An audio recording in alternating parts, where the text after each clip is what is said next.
জননেতা তৰুণ গগৈ ইহলীলা সম্বৰণ কৰাৰ পাছত আজি তেওঁৰ নশ্বৰ দেহত শ্ৰদ্ধাঞ্জলি জনাবলৈ দিল্লীৰ পৰা উপস্থিত হৈছেহি কংগ্ৰেছৰ নেতা ৰাহুল গান্ধী এই মুহূৰ্তত তৰুণ গগৈ চৰকাৰী বাসভৱনত আছে আৰু আপোনালোকক পোনপটীয়াকৈ লৈ গৈছোঁ তৰুণ গগৈ চৰকাৰী বাসভৱনলৈ এয়া তৰুণ গগৈ চৰকাৰী বাসভৱনৰ দৃশ্য অসম বিধানসভা অসম জনতা ভৱন সংলগ্ন যি মন্ত্ৰীৰ আৱাস আছে মন্ত্ৰীৰ আৱাসিক এলেকাৰ এটা আৱাসৰ বাসিন্দা তৰুণ গগৈ পৰিয়াল তৰুণ গগৈ মৃত্যু পৰ্যন্ত এই বাসভৱনতে আছিলে প্ৰাক্তন মুখ্যমন্ত্ৰী হিচাপে চৰকাৰী এই আৱাসগৃহ মিনিষ্টাৰ্ছ কলনীত আগবঢ়োৱা হৈছিল আৰু এয়া তৰুণ গগৈ পত্নী ডলি গগৈ ৰাহুল গান্ধীৰ নিৰাপত্তাৰক্ষীসকল উপস্থিত আছে আৰু এই দৃশ্য মই দেখুৱাইছোঁ পোনপটীয়াকৈ ৰাহুল গান্ধীয়ে বাৰ্তালাপ কৰিছে ৰাহুল গান্ধীয়ে পৰিয়ালটোৰ সদস্যসকলৰ সৈতে কথা বতৰা পাতিছে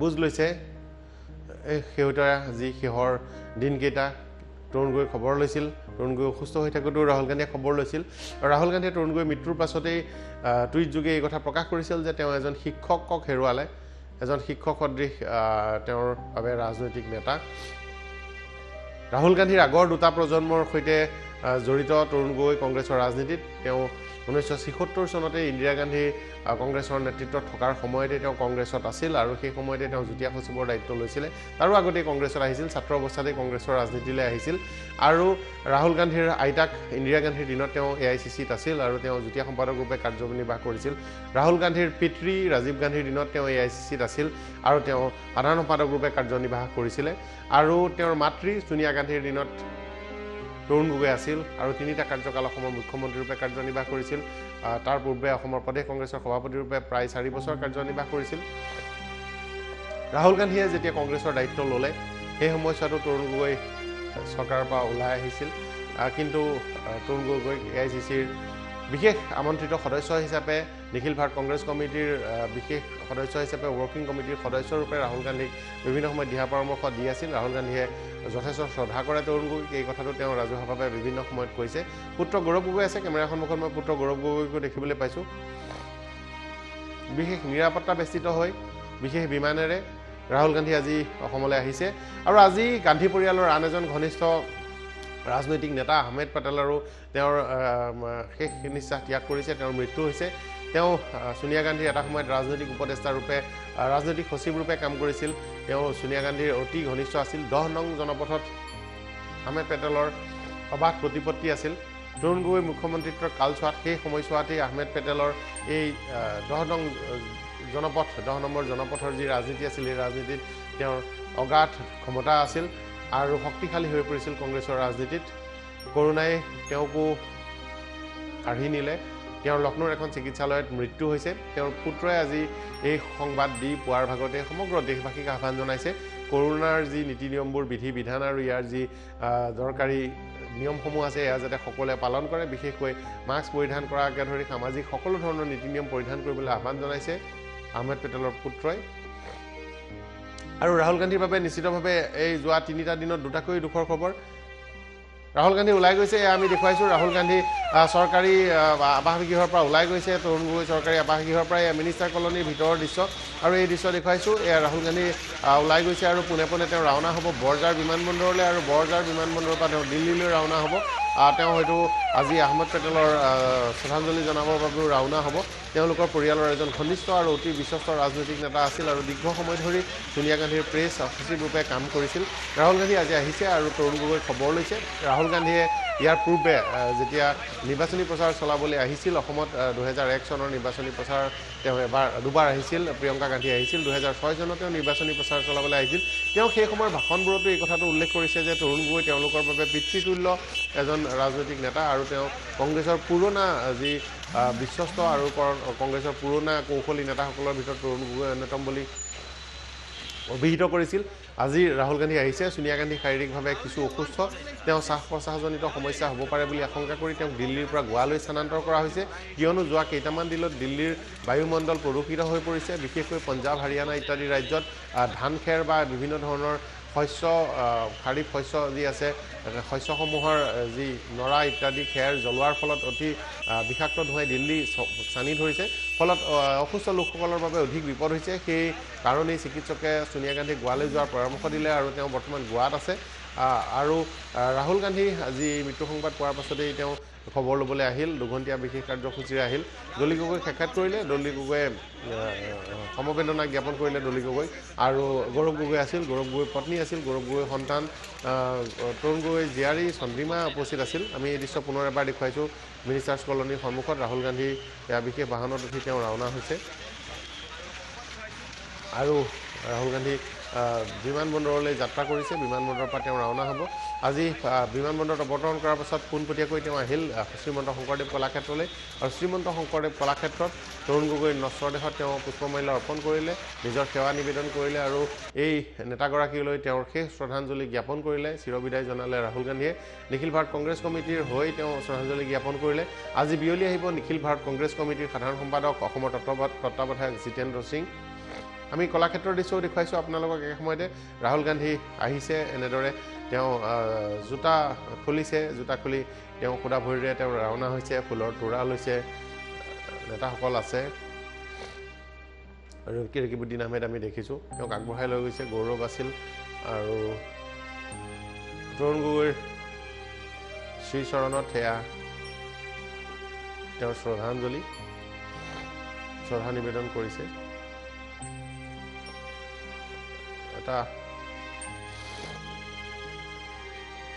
তেওঁৰ বাবেও এটা অতি বিমৰ্ষ হ'বলগীয়া মুহূৰ্ত কিয়নো তৰুণ গগৈক তেওঁ শ্ৰদ্ধা কৰিছিল বিভিন্ন সময়ত তেওঁৰ বক্তব্য তেওঁৰ টুইট তেওঁৰ আচৰণ আৰু তেওঁৰ কথা ইত্যাদিত ফুটি উঠিছিল তৰুণ গগৈৰ প্ৰতি ৰাহুল গান্ধীৰ কিমান গভীৰ শ্ৰদ্ধা আছিল বিভিন্ন সময়ত জটিল সময়ত ৰাজনৈতিক জটিল সন্ধিখনত যেতিয়া এবাৰ নেতাজনৰ শেষ অন্তিম যাত্ৰাৰ পূৰ্বে শেষ চেহেৰা এবাৰ চোৱাৰ হয়তো আগ্ৰহ তেওঁ চাবলৈ গৈছে মই ৰাহুল গান্ধীৰ বক্তব্যও শুনাম এই দৃশ্য আপোনালোকে এবাৰ দেখিছে মই ৰাহুল গান্ধীয়ে কি কৈছিল তাত কলাক্ষেত্ৰ চৌহদত সেই দৃশ্য দেখুৱাম আৰু এয়া তৰুণ গগৈৰ নচৰ দেশ য'ত ৰখা হৈছিল সেই স্থানত ৰাহুল গান্ধী আছে মই এবাৰ তেওঁৰ বক্তব্য শুনাইছোঁ हम उनके साथ बैठते थे और घंटों के लिए बैठते थे और वो 1 मिनट अपनी बात नहीं करते थे वो हर पल असम की बात करते थे असम के लोगों की बात करते थे अलग अलग असम के बारे में उनकी व्यूज़ थी तो एक प्रकार से मुझे लगता था कि अगर आप गोगोई जी से बात कर रहे हो तो आप एक व्यक्ति से नहीं बात कर रहे हो आप असम से बात कर रहे हो क्योंकि उनके लिए सब लोग एक जैसे थे वो फीलिंग उनके दिल में थी वो कांग्रेसी थे वो दिल में थी कि ये असम सब धर्मों का है सब लोगों का है सब भाषाओं का है वो उनके दिल में थी तो बहुत सीखने को मिला मुझे और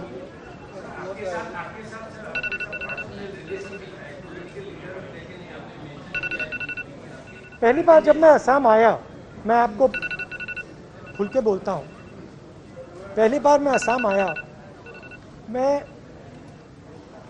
काफ़ी साल हो गए 15 साल हो गए और मैं असम में घूमा और जब आदमी यंग होता है तो सोचता है कि हाँ भाई मैं समझ गया बात और तो एक अंदर से थोड़ा उसको आप एरोगेंस कह दो थोड़ा सा वो आता है कि देखो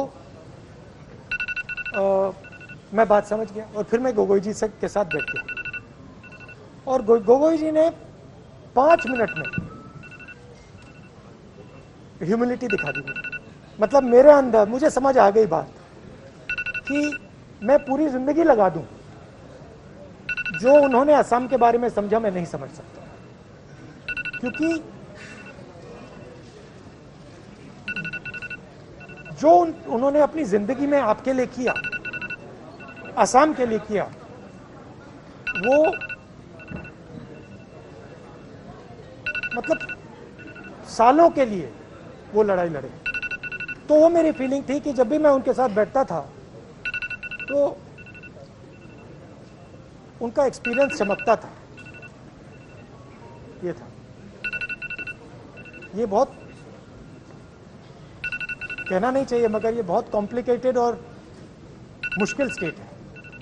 इसमें अलग अलग भाषाएं हैं, अलग अलग विचारधाराएं हैं। इनको एक साथ लाना आसान काम नहीं है और वो काम गोगोई जी ने किया। हमारे सब लोग करते हैं, कांग्रेस के लोग करते हैं, बट वो एग्जेम्पलरी तरीके से उन्होंने किया। तो मुझे पर्सनली काफी दुख है।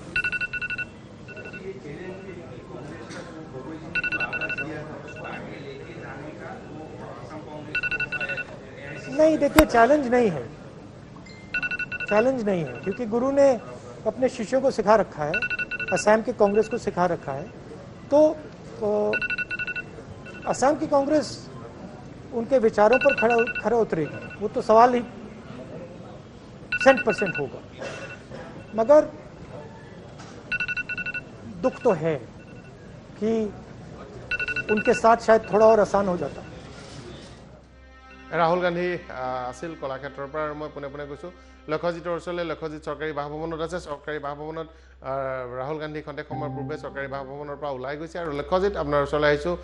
তাত পৰিয়ালৰ সৈতে কথা পাতিলে, সমবেদনা জ্ঞাপন কৰিলে, দলি গগৈক সাক্ষাৎ কৰিলে আৰু দলি গগৈক সমবেদনা জ্ঞাপন কৰি ৰাহুল গান্ধী ইতিমধ্যে তাৰ পৰা ওলাই গৈছে। লক্ষ্য চাওক পৰমণি আদিত্য, তেওঁ যিহেতু এদিনীয়া যি ভ্ৰমণসূচীৰে আহিছে আৰু গতিকে তাৰ উপৰিও যে কলাক্ষেত্ৰত তেওঁ শ্ৰদ্ধাঞ্জলি নিবেদিছে আৰু শ্ৰদ্ধাঞ্জলি দিয়াৰ পিছত তেওঁ পুনে পুনে আহিছিলে যে চৰকাৰী বাসগৃহলৈ। আৰু চৰকাৰী বাসগৃহলৈ প্ৰায় 10:45 তেওঁ চৰকাৰী বাসগৃহত উপস্থিত হৈছিলে আৰু তাৰ পিছত প্ৰায় 15 পৰা 20 মিনিট সময় তেওঁ পৰিয়ালৰ সৈতে কটাইছিলে আৰু দলি গগৈৰ সৈতে তেওঁ কথা বতৰা পাতিছে ভিতৰত।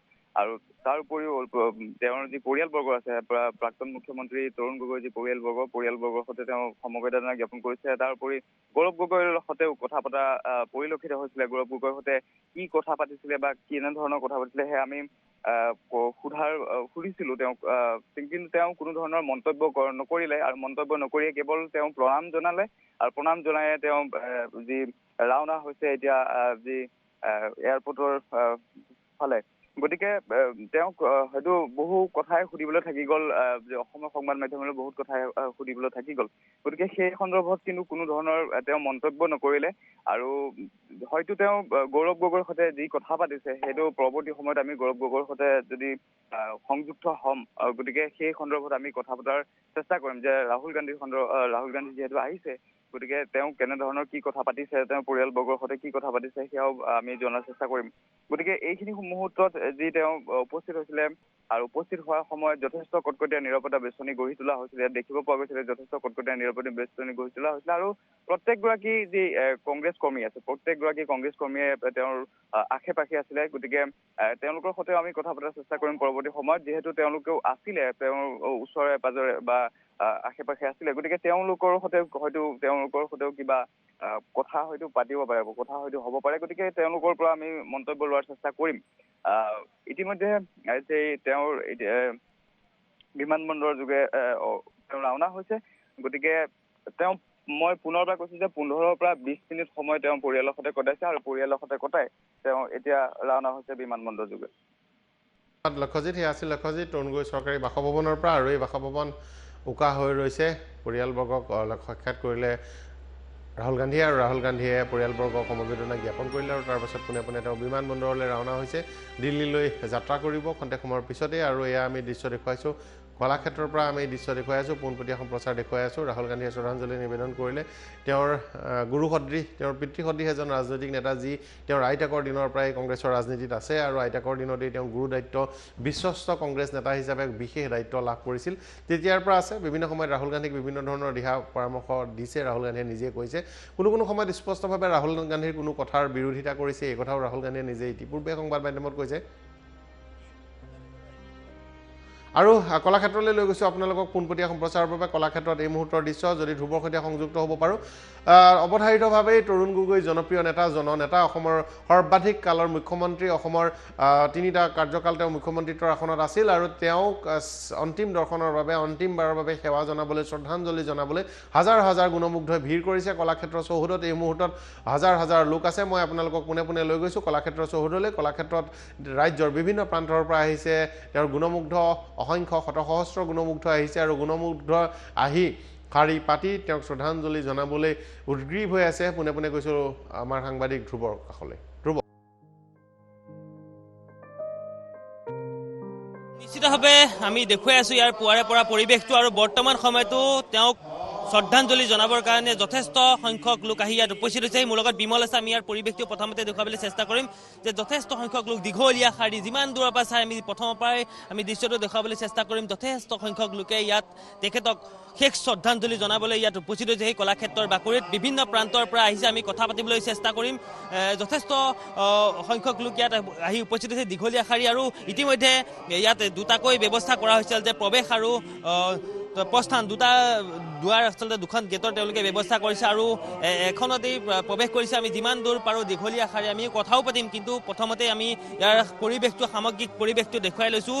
ইতিমধ্যে যথেষ্ট মহানগৰী বা ৰাজ্যৰ বিভিন্ন প্ৰান্তৰ যথেষ্ট সংখ্যক লোকে আহি ইয়াত সেই যিগৰাকী বৰেণ্য ৰাজনীতিবিদ, তেওঁৰ যিহেতু এই নশ্বৰ দেহত এমুঠি শ্ৰদ্ধাঞ্জলি জনাবৰ বাবে আহি পেলাই ইয়াত উপস্থিত হোৱা পৰিলক্ষিত হৈছে। যথেষ্ট দীঘলীয়া শাৰী আমি দেখুৱাইছোঁ, বিভিন্ন প্ৰান্তৰ পৰা আহিছে। আমি কথা পাতিবলৈ চেষ্টা কৰিম। আপোনাৰ ওচৰলৈ আহিছোঁ। আপুনি ক'ৰ পৰা আহিছে? ক'ৰ পৰা? দৰঙৰ পৰা আহিছোঁ। কেনেকুৱা লাগিছে, মানে আপুনি আজি এই শ্ৰদ্ধাঞ্জলি জনাবলৈ আহিছে, ইয়াত দিনে কাৰ্যসূচী কৰিছে।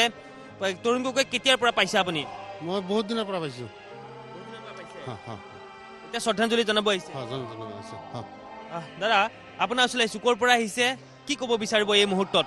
মই বৰপেটাৰ পৰা আহিছোঁ, ভাল লাগিছে।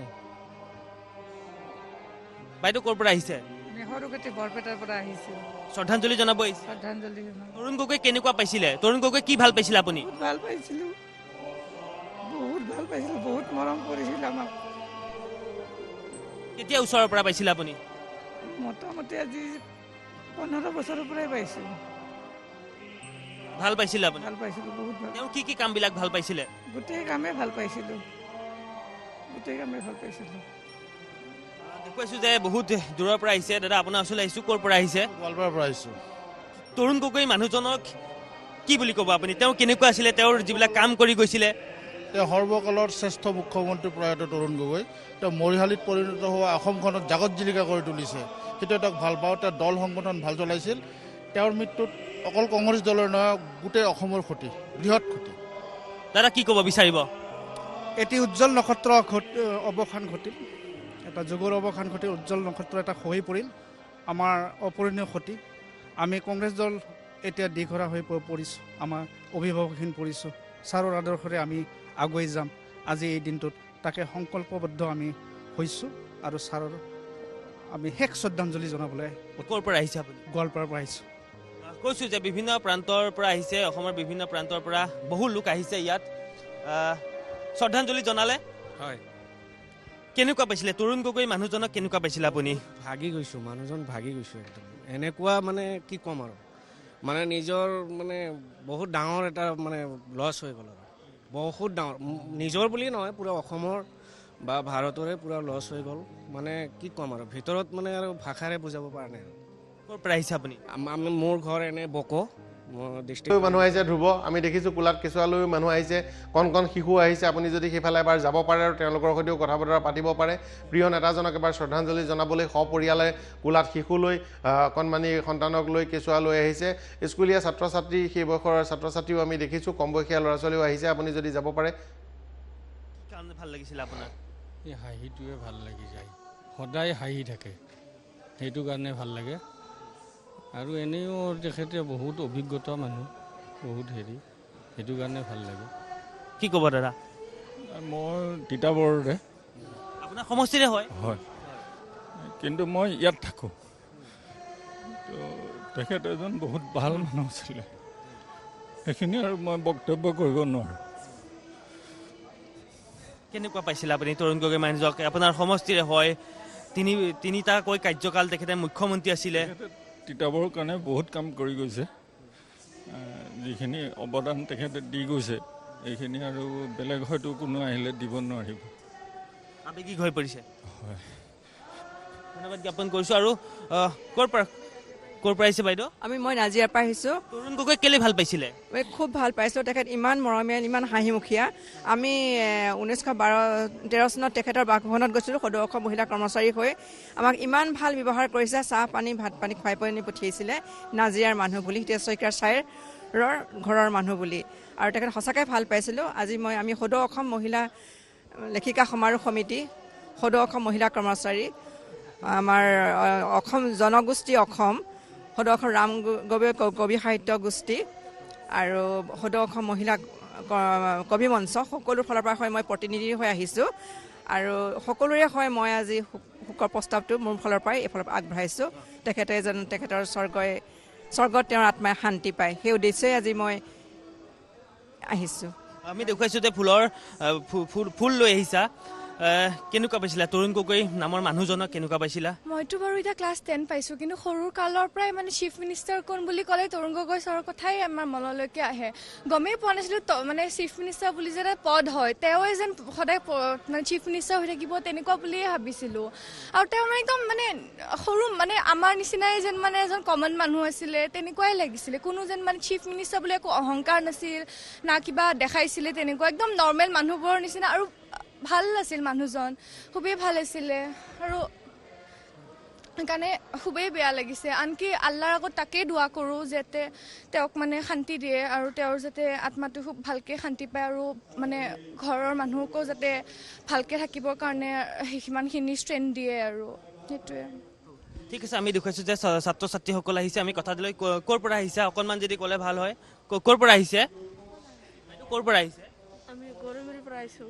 তৰুণ গগৈ ইমান কি ভাল পাইছিলে, ইমান মানুহ যে আহিছে? আমি আহিছোঁ তাৰমানে তৰুণ গগৈ তাৰমানে আমাৰ ইমান এটা ডাঙৰ মন্ত্ৰী আছিল, সেইকাৰণে সি মৰাৰ কাৰণে আমি বহুত দুখিত। সেইকাৰণে আহিছোঁ ইয়াতে খবৰটো পাই পেলাই যে আমি ইমান সৰু মানুহ হৈ পেলাই এতিয়া আমাক চাব দিব না নাই, সেইকাৰণে আহিছোঁ খবৰ লৈ পেলাই। চাওঁ যাতে তাই সুখত থাকিব পাৰে। আমাৰ ইমান ডাঙৰ মানুহ আছিল, এটা নেতা, এতিয়া আৰু এতিয়া ভাগ্যত কোনোবা আছে, এতিয়া আছে না নাই কোনোবা, সেইকাৰণে আমি আৰু আহিছোঁ। ধন্যবাদ জ্ঞাপন কৰিছোঁ। আৰু যথেষ্ট সংখ্যক ছাত্ৰ ছাত্ৰীকে ধৰি বিভিন্ন প্ৰান্তৰ পৰা আহিছে। দাদা, মই যদি অকণমান কথা পাতিব বিচাৰোঁ, ক'ৰ পৰা আহিছে আপুনি? মই গোৱালপাৰা, মই ৰহিম জিব্ৰান। আচলতে মই কংগ্ৰেছ দল নকৰোঁ, মই বিজেপি কৰোঁ, কিন্তু তেওঁ আমাৰ যিহেতু মুখ্যমন্ত্ৰী আছে, অসমৰ আমাৰ নেতা, আৰু আমি এজন অভিভাৱক হেৰুৱালোঁ। আৰু আজি কথাই মানে দল বল বুলি কোনো কথা নাই, আমাৰ ব্যক্তিগতভাৱে আমাৰ ক্ষতি হ'ল যথেষ্ট। দাদা, কি ক'ব বিচাৰিব? খুব সুখ প্ৰকাশ কৰিছোঁ আমি, আৰু তেখেত এজন খুব বিখ্যাত ৰাজনীতিবিদ, যি অসমে পাহৰিব নোৱাৰিব। তেওঁ এই সময়খিনিত আমি শেষবাৰৰ কাৰণে তেওঁক দৰ্শন কৰিব আহিছোঁ। ক'ৰ পৰা আহিছে বুলি ক'লে? গুৱাহাটীৰ পৰা। দেখুৱাইছোঁ আমি বিভিন্ন প্ৰান্তৰ পৰা আহিছে, ছাত্ৰ ছাত্ৰী সকলো আহিছে। আমি কথা পাতিবলৈ অকণমান চেষ্টা কৰিম। ছাত্ৰ ছাত্ৰী সকলো আহিছে। কোন ক্লাছত পঢ়া তুমি? মই ইয়াত LLB থাৰ্ড চেম। তৰুণ গগৈক নামটো কেতিয়াৰ পৰা শুনিছিলা? সৰুৰে পৰাই। মুখ্যমন্ত্ৰী হিচাপে ভাল লাগিছিল নে? হয়, ভাল লাগিছিল। কি ক'ব বিচাৰিবা এতিয়া, আজি শ্ৰদ্ধাঞ্জলি জনাব আহিছা? হয়, শ্ৰদ্ধাঞ্জলি জনাব আহিছোঁ। মানে সৰুৰ পৰাই, যেতিয়াৰ পৰাই মানে জনা হৈছোঁ ন, তেওঁৰ নামটোৱে শুনি আছোঁ মুখ্যমন্ত্ৰী হিচাপে। তো মানে মনত এটা বহুত ডাঙৰকৈ মানে তেওঁ আমাৰ মনত ৰৈ গৈছিল। এতিয়া মানে শোক প্ৰকাশ কৰিব নোৱাৰিম আৰু এনেকুৱা লাগি আছে। কি ক'ব বিচাৰিবা? তৰুণ গগৈ নামটো শুনিছা, সৰুৰ পৰাই শুনি আহিছা? আমি যেতিয়া সৰু স্কুলৰ পৰা পঢ়ি আহিছোঁ, তেতিয়াৰ পৰা আমি তেখেতৰ নামটোৰ লগত জড়িত হৈ আছোঁ। তেখেতক আমি মুখ্যমন্ত্ৰী হিচাপে পঢ়িবলৈ পাইছোঁ কিতাপত, আৰু আমি আজি অতিকৈ দুখিত, আমি অতিকৈ মৰ্মাহত আজি তেওঁক বিদায় দিবলৈ পাই, আৰু তেওঁক অশ্ৰুসিক্ত নয়নেৰে আমি আজি বিদায় দিবলৈ আজি ইয়াত উপস্থিত হৈছোঁ। কোন কলেজৰ পৰা আহিছা? আমি BRM গভৰ্ণমেণ্ট ল কলেজৰ পৰা আহিছোঁ। কি ক'ব বিচাৰিবা তৰুণ গগৈ নিচিনা যে এজন মানুহ অসমবাসীয়ে হেৰুৱাবলগীয়া হ'ল? হয়, তেখেতৰ এটা ব্যক্তিত্ব আছে। তেওঁৰ দৰে মুখ্যমন্ত্ৰী খুব হয়তো কমেই, তেওঁতো বহুত বছৰ কাল মুখ্যমন্ত্ৰী হিচাপে আছিলে, আৰু তেওঁক আমি হেৰুৱাই যথেষ্ট মৰ্মাহত। তেওঁ আটাইতকৈ ভাল লগা গুণটো কি আছিলে বুলি ভাবা? তেওঁৰ কথা বতৰাসমূহ ভাল লাগে আৰু তেওঁৰ মুখত লাগি থকা হাঁহিটো। ধন্যবাদ জ্ঞাপন কৰিছোঁ। আৰু আমি দেখুৱাইছোঁ যে যথেষ্ট সংখ্যক দীঘলীয়া শাৰী, যিমান দূৰ আমি দেখুৱাবলৈ চেষ্টা কৰোঁ। মোৰ লগত বিমল আছে। দীঘলীয়া শাৰী আৰু ইতিমধ্যে যথেষ্ট সংখ্যকে ইতিমধ্যে শ্ৰদ্ধাঞ্জলি জনাই ওলাই অহা পৰিলক্ষিত হৈছে। আমি তেওঁলোকৰ লগতো কথা পাতিম, কিন্তু দেখুৱাইছোঁ যে সঁচাকৈয়ে তেওঁৰ যি সহজ সৰল ব্যক্তিত্ব, সেই ব্যক্তিত্বই সকলোকে মোহাচ্ছন্ন কৰি তুলিছে। ৰাজ্যৰ বিভিন্ন প্ৰান্তৰ পৰা সকলো ওলাই আহিছে, ছাত্ৰ সমাজৰ পৰা বা বৃদ্ধলৈকে সকলোবিলাকে ওলাই আহিছে। আজি আমি দেখুৱালোঁ, ৰাতিপুৱাৰ ভাগতে দেখুৱাইছোঁ যে বৃদ্ধাশ্ৰমৰ যিসকল আইতা তেওঁলোকে আহি ইয়াত হিয়া ঢাকৰি কান্দা পৰিলক্ষিত হৈছে যে আমি এজন ভাল দক্ষ ৰাজনীতিবিদক হেৰুৱাব লগা হৈছে। গতিকে কথা পাতিম আৰু কথা পাতিম। যথেষ্ট সংখ্যক বিভিন্ন প্ৰান্তৰ পৰা ছাত্ৰ ছাত্ৰীসকল আহিছে, বিভিন্ন আৰু এগৰাকী বাইদেউ ক'ৰ পৰা আহিছে? তৰুণ গগৈ ভাল লগা কথাটো কি?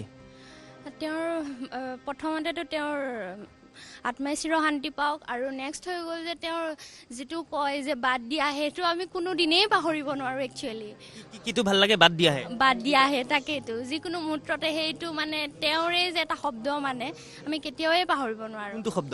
বাদ দিয়াহে। আৰু এতিয়া আজি শ্ৰদ্ধাঞ্জলি জনাবলৈ আহিছা? হয়, আৰু বিৰাটেই বেয়া লাগিছে। তেওঁ এজন বিৰাটেই মৰমীয়াল আছিলে আৰু আমাৰ সকলোৰে বাবে তেওঁ এজন আদৰ্শবান ব্যক্তি হয়। চ' সিমানেই ক'ম আৰু। ঠিক আছে, আমি কথা পাতিম। যথেষ্ট ছাত্ৰ ছাত্ৰীসকল আছে। তৰুণ গগৈক বেছিকৈ ভাল লগা গুণটো কি? তেখেতৰ যোনবোৰ সাহস, যেনেকৈ তেখেতৰ মানে প্ৰতিটো কামক মানে নিষ্ঠাপূৰ্ণভাৱে, যেনেকৈ আমাৰ অসমবাসী ৰাইজক 15 বছৰ ৰাজত্ব কৰি আমাক যিমানখিনি নতুনত্ব দি গ'ল, তাৰ কাৰণে মই তেখেতৰ ওপৰত বহুত ধন্যবাদ। আৰু তেখেতে যোনটো বাদ দিয়াহে, তাৰমানে আমাৰ যোনবোৰ পুৰণাবোৰ এৰি নতুনত্বক আঁকোৱালি লোৱাৰ যোনবোৰ হেঁপাহ, সেইখিনি আমি তেওঁলোকৰ পৰা পাওঁ। আৰু তেখেতৰ আজিৰ এই অনুষ্ঠানত আহি বহুত শোকাকৃত যে এনেকুৱা এজন মহান ব্যক্তিত্বক আমি হেৰুৱালোঁ। এইখিনি কাৰণে আহিছোঁ। ধন্যবাদ জ্ঞাপন কৰিছোঁ। আৰু আমি দেখুৱাইছোঁ যিমান দূৰ আমি যদি দেখুৱাবলৈ চেষ্টা কৰোঁ, যিমান দূৰ কলাক্ষেত্ৰৰ মূল প্ৰৱেশদ্বাৰৰ পৰা কেৱল দীঘলীয়া শাৰী, এইগৰাকী সহজ সৰল ব্যক্তিত্বৰ অধিকাৰী ৰাজনীতিবিদক শেষ শ্ৰদ্ধাঞ্জলি জনাবলৈ এনেদৰেই কলাক্ষেত্ৰৰ বাকৰিত অজস্ৰ সংখ্যক তেওঁৰ গুণামুগ্ধই ভিৰ কৰা পৰিলক্ষিত হৈছে। ছাত্ৰ সমাজ ওলাইছে, ছাত্ৰ ছাত্ৰীসকল ওলাই আহিছে। সকলোৰে কেৱল আৱেগ ভৰা চকুলো আৰু অশ্ৰুসিক্ত নয়ন। মাত্ৰ তেওঁৰ আজিয়েই যি অন্তিম যাত্ৰা, এই অন্তিম যাত্ৰাত অকণমান এমুঠি ফুলেৰে শেষ শ্ৰদ্ধা নিবেদন কৰিবলৈ বিভিন্ন প্ৰান্তৰ পৰা ছাত্ৰ ছাত্ৰীসকল আহি ইয়াত উপস্থিত হোৱা পৰিলক্ষিত হৈছে।